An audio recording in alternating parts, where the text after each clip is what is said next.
কোচ ৰাজবংশী জনগোষ্ঠীৰ জাতীয় উৎসৱ বিচুৱা আৰু এই বিচুৱা উপলক্ষে কোকৰাঝাৰ জিলাৰ জনকল্যাণ ক্লাবৰ উদ্যোগত আৰু কুৰ্চাকাটি গাঁৱৰ ৰাইজৰ সহযোগৰ লগতে মহিলা সমিতিৰ উদ্যোগত এদিনীয়া বৰ্ণাঢ্য কাৰ্যসূচীৰে আয়োজন কৰিছে গাঁওবাসীয়ে বিচুৱা উৎসৱ আৰু এইবাৰ দ্বিতীয়তম তেখেতসকলে উদযাপন কৰিব আৰু ৰাতিপুৱা কাৰ্যসূচী অনুসৰি বিভিন্ন ধৰণৰ তেখেতসকলৰ কাৰ্যসূচী আছিলে কিন্তু এতিয়া দেখা পোৱা গৈছে যে শ্বহীদ বেদীত মাল্যাৰ্পণ কৰাটো পৰিলক্ষিত হৈছে।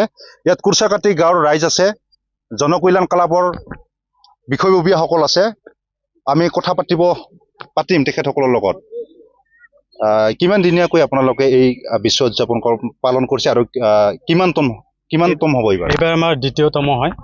তো দ্বিতীয়তম হয় আমাৰ কুৰ্চাকাটি গাঁৱৰ জনকল্যাণ ক্লাব আৰু মহিলা সমিতিৰ উদ্যোগত আৰু এইখন গাঁৱৰ সবাই রাইজের সহায় সহযোগিতাত আজির এই বিশ্ব উৎসব উদযাপনের সকালের কার্যসূচীগুলা আগবাড়ি নিবা পারিলাম। তো প্রথম কার্যসূচী আছিল আমার বাতি জ্বলা, সমগ্র কুজৰাজবংশী জাতিৰ মঙ্গলেৰ কামনাৰ্থে বাতি জ্বলা কাৰ্যসূচী আছিল, এও হয়ে গেল। তাৰপিছত শহীদৰ মাল্যাৰ্পণ এও হয়ে গেল আৰ নিশান উড়োৱা কাৰ্যসূচীগুলাও হয়ে গেল। তো সেই মৰ্মে মই আমাৰ সকালেৰ কাৰ্যসূচীগুলা সাফল্যমণ্ডিত হৈছে বুলি মই অনুভৱ কৰিব পাৰিছো। তো এতিয়াৰ পৰৱৰ্তী কাৰ্যসূচী কি আছে? পৰৱৰ্তী কাৰ্যসূচী আছে আমাৰ এটা নৃত্য আছে ইয়াৰ পিছত, আৰু নৃত্যৰ পিছতে বিভিন্ন ধৰণৰ খেল ধেমালিৰ কাৰ্যসূচী আছে। তো কাৰ্যসূচীবিলাক খানিক পাছতে আমি আৰম্ভ কৰিম। ইয়াৰ পাছত বৰ্তমান মাল্যাৰ্পণ শেষ হোৱাৰ লগে লগে এটা নৃত্য আছে আমাৰ কাৰ্যসূচী। নৃত্য কি কোচ ৰাজবংশী জনগোষ্ঠীৰ গোৱালিনী নৃত্য আছে। এই নৃত্য খানিক পিছতে আমি আৰম্ভ কৰিম। তাৰপিছত খেল ধেমালিৰ কাৰ্যসূচীত আগবাঢ়িম।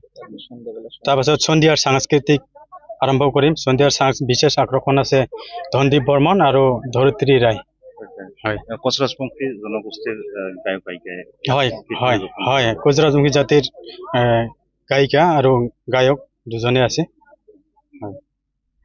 হয়, ৰাতিপুৱাৰ যি তেখেতসকলৰ পতাকা উত্তোলনৰ লগতে শ্বহীদ বেদীত মাল্যাৰ্পণ কৰাৰ লগতে তাৰপিছতে তেখেতসকলৰ খেল ধেমালি নৃত্য পৰিৱেশন তেখেতসকলে আৰম্ভ কৰিব আৰু যি ৰাতিৰ যি তেখেতসকলৰ অনুষ্ঠান, সাংস্কৃতিক অনুষ্ঠান ইয়াত অনুষ্ঠিত হ'ব আৰু য'ত কোচ ৰাজবংশী জনগোষ্ঠীৰ শিল্পীসকলে ইয়াত গীত পৰিৱেশন কৰিব।